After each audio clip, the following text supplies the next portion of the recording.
The second easiest thing we can do with linear functions is to make a table of values. Now we saw earlier in the semester how to generally make a table of values for any function, but for linear functions it goes pretty quick.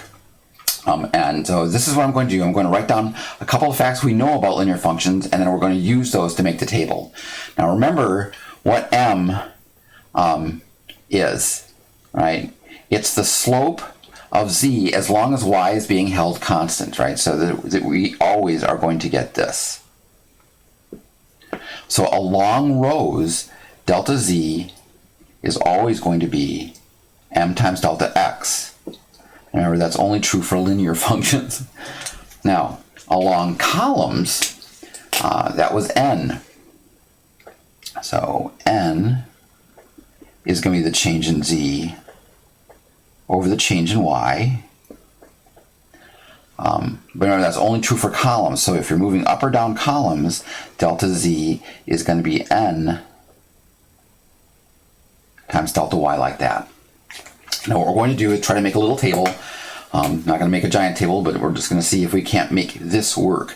So remember how we make a table? We put x, and then we have to have a little space. I'm going to have a couple rows here, just enough so that we can get our point across. Then I'm going to have a couple of things that go like that. I want y to go like this. I want the x's need to go up evenly.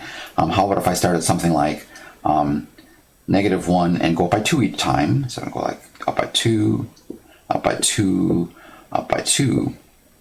And then the y's, what I'm going to do is start way down here. How about we start at -5? And we'll go up by 3 each time. So -2, like that, and then 1, and then 4, and then 7, like that. Now, all I want to be able to do is find one answer in one cell and then start using this stuff like crazy.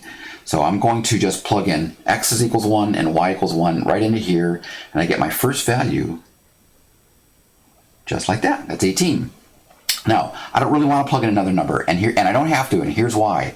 If I look at our table, we see that the slope is 3, and we picked a delta x of being 2.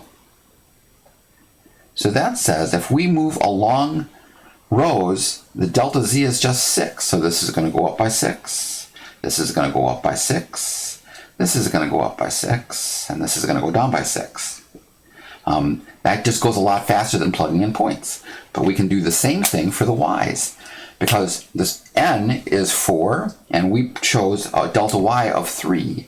So this is going to be 4 times 3, and that's going to be 12. That says if we move up columns, it goes up by 12 each time. So for example, this should be 30, this should be 42.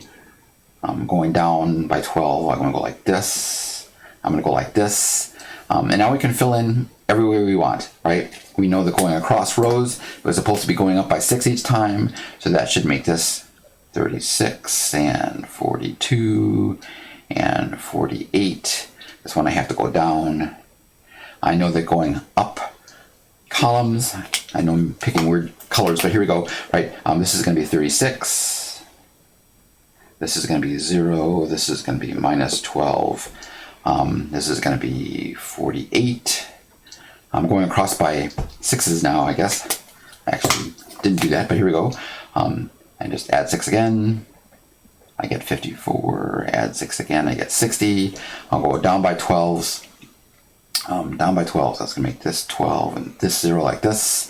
Down by 12. Let's see. This one's up by 6. And down by 12. Up by 6. Down by 12. Right? And you can see this just turned into a little game, right? You find one cell, and then you can use the slopes and the delta x and the slopes and the delta y. Just fill in the rest of the values very, very quickly. It's really nice, and we need this for linear functions a lot.